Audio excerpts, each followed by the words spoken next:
दोस्तों एक बार फिर आपके अपने चैनल द कंटाप की खबर पर मोहर लगी है। जो खबर तकरीबन 2 दिन पहले मैंने दिखा दी थी वो अब तमाम न्यूज चैनल दिखा रहे हैं, दुनिया भर के न्यूज चैनल दिखा रहे हैं। दरअसल खबर निकलकर सामने आई है कि अमेरिका सीधे सीधे इजराइल के खिलाफ और ईरान के साथ जाकर खड़ा हो गया है। आज एक ऐसी धमाकेदार खबर दिखाने जा रहा हूं जिसने इजराइल को अंदर तक हिलाकर रख दिया है। नेतन्याहू ने सपने में नहीं सोचा होगा कि उसने जो कांड किया है उसको खुलेआम अमेरिका या अमेरिका के राष्ट्रपति खुलेआम खोल कर रख देंगे, ईरान का साथ देंगे। लेकिन खबर सिर्फ इतनी भर नहीं है, आज 3 बड़ी खबरें हैं। पहला, अमेरिका ने नेतन्याहू यानी इजराइल को करारा झटका दिया।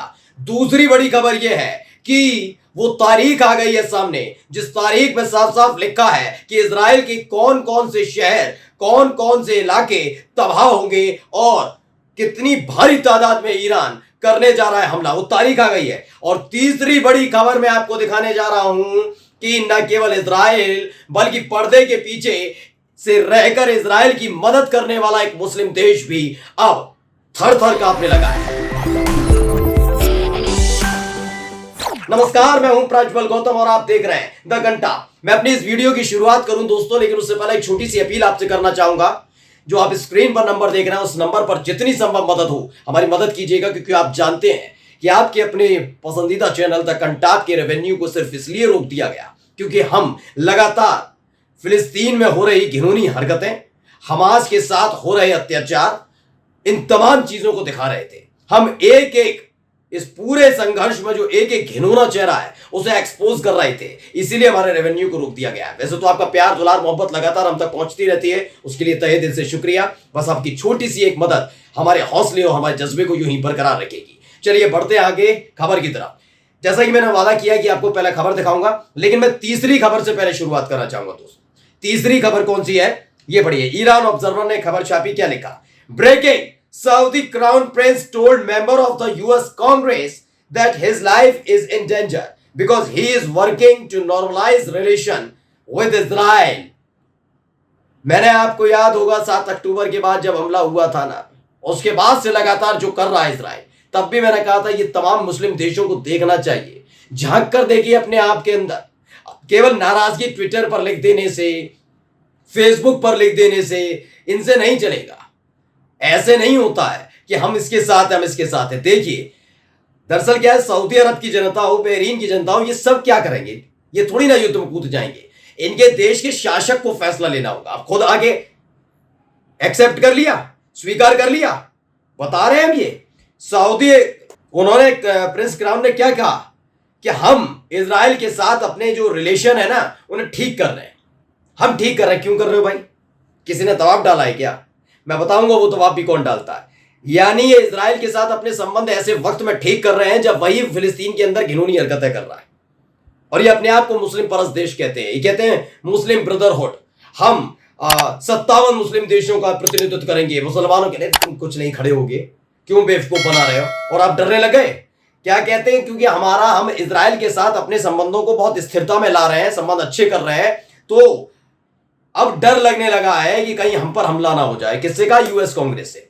ये दरअसल माने ना माने, हो सकता है आप मेरी वीडियो पर गुस्सा हो जाए, लेकिन हकीकत यह है कि ये प्रिंस क्राउन जो है ना आपके वाले, ये पिट्ठू हैं, अमेरिका के पिट्ठू हैं। जो अमेरिका ने कह दिया वैसे ही करने लगते हैं। और देखिए अब आगे आकर कहने लगे, क्योंकि ये समझ गए कि इजराइल पर हमले के फौरन बाद ईरान रुकेगा नहीं। उन देशों पर भी उसकी नजर है जिसकी वजह से फिलिस्तीन का यह हाल हुआ है। अब आइए तीसरी खबर के बाद मैं पहले दूसरी खबर की बात करता हूं। दूसरी खबर क्या है? मैंने कहा था कि ईरान ने अपनी तरफ से ऐलान कर दिया है कि कब हमला होने जा रहा है। खबर क्या पढ़िए। Breaking, Iran has just issued a warning to airlines to avoid the air space over the western part of the country tonight as live weapons are being fired. माना जा रहा है कि आज देर रात एक बड़ा हमला हो सकता है। और यह हमला कहां से होगा? जो ईरान का पश्चिमी इलाका है वहां से ताबड़तोड़ मिसाइलें दागी जा सकती हैं। ईरान ऑब्जर्वर ने खबर बताई है कि ईरान ने बकायदा एक सर्कुलर या यूं कहा जाए एक नोटिस जारी कर दिया है कि सुन लो सुन लो सुन लो। न केवल ईरान की सारी इस पे जो हवाई जहाज की कंपनियां हैं वो नहीं, बाहर से भी आने वाले तमाम जो हवाई जहाज हैं वो खास तौर पर ध्यान रखें, जो पश्चिमी इलाका है ईरान का उसके ऊपर से उड़ना मत, क्योंकि किसी भी वक्त, खासकर रात के वक्त, क्योंकि हम उस वक्त हथियारों का इस्तेमाल करने जा रहे हैं, वेपन्स का इस्तेमाल करने जा रहे हैं। माना जा रहा है कि आज रात को एक बड़ा हमला हो सकता है और ये हमले खासकर 5-6 शहरों में होने जा रहे हैं। इजराइल के 5 से 6 ऐसे शहर हैं जो सीधे टारगेट पे, मैं पूरा दावा पूरी जिम्मेदारी के साथ कहता हूं अपने चैनल द कंटाप पर कि पूरे इजराइल पर हमला नहीं हो रहा है। दरअसल ये खास इलाका है, वहां पर हमला हो रहा है। कौन कौन से इलाके होंगे वो भी आगे आपको बताऊंगा, लेकिन अब आते हैं पहली खबर पर कि आपके अपने चैनल द कंटाप ने जो खबर दिखाई थी उस पर वो और है। मैंने आपको बताया था कि अमेरिका ने साफ साफ लफ्जों में कह दिया है कि भाई अगर ईरान के हमले से बचना चाहता है इजराइल, साफ साफ कह दिया भाई ईरान के हमले से बचना चाहते हो ना, बचना चाहते हो तो एक ही तरीका है, बहुत आसान है तरीका। क्या तरीका है? बस गजा के साथ सीज फायर कर लो, गजा में सीज फायर कर लो, हमास से सीज फायर कर लो, वरना फिर रोना मत कि बताया नहीं समझाया नहीं। लेकिन नहीं माना और आखिरकार देखिए अमेरिका ने सपोर्ट कर दिया है ईरान का। पहले पढ़िए, इजराइल से धोखा कर ईरान से मिला अमेरिका, हनिया की हत्या में शामिल मोसाद के एजेंटों की लिस्ट सौंप दी है। माना जा रहा है कि इस्माइल हनिया जो हमास के चीफ रहे, उनकी जो हत्या की गई थी वो कैसे की गई, वो मोसाद के एजेंटों के जरिए की गई थी। उस कमरे में, जिस कमरे में रुके थे, वहां बम किसी और ने नहीं, मोसाद के एजेंटों ने लगाए थे और ये जानकारी अमेरिका को थी। अमेरिका की खुफिया एजेंसियों ने उन 10 चेहरों को पहचान लिया है और 10 की 10 लोगों की लिस्ट नाम फोटो सहित सौंप दी है किसे? ईरान को।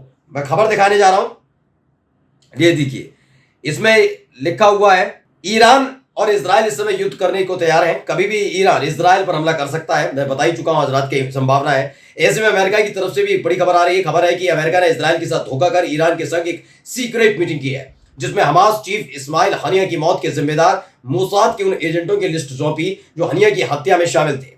जेरूसलम पोस्ट के मुताबिक ईरान की सर्वोच्च राष्ट्रीय सुरक्षा परिषद के एक सूत्र ने बताया कि ओमान की मध्यस्थता के बीच अमेरिकी सुरक्षा प्रतिनिधि मंडल ने तेहरान की यात्रा की।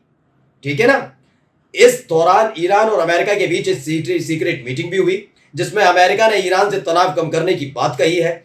अमेरिका ने ईरान के सुप्रीम लीडर अली खामेनेई को यह भी बताया है कि हमास चीफ इस्माइल हनिया और हिजबुल्लाह कमांडर फुआद शुक्र की हत्या की जानकारी बाइडेन प्रशासन को नहीं थी। ईरान ने कहा कि इजराइल के प्रधानमंत्री बेंजामिन नेतन्याहू ने अमेरिका को इन सब घटनाओं को लेकर अंधेरे में रखा था।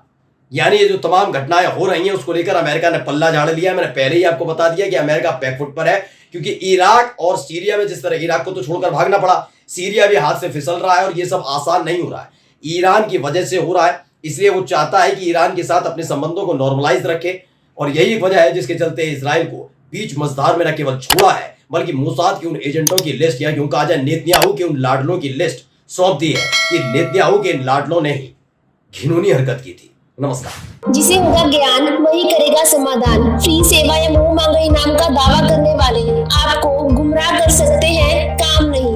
केवल एक फोन आपकी जिंदगी बदल सकता है। आयुष जी सम्राट, स्पेशलिस्ट, नौकरी, कारोबार, गृह क्लेश, प्रेमी प्रेमिका, सौतन दुश्मन से छुटकारा, पति पत्नी में लड़ाई झगड़ा, लव मैरिज, कोर्ट कचहरी, मनचाहा समाधान। भटको चाहे जिधर, काम होगा इधर। निराश व्यक्ति एक बार जरूर मिले। मीनाक्षी चौक, मुजफ्फरनगर। Mobile number 9627777786।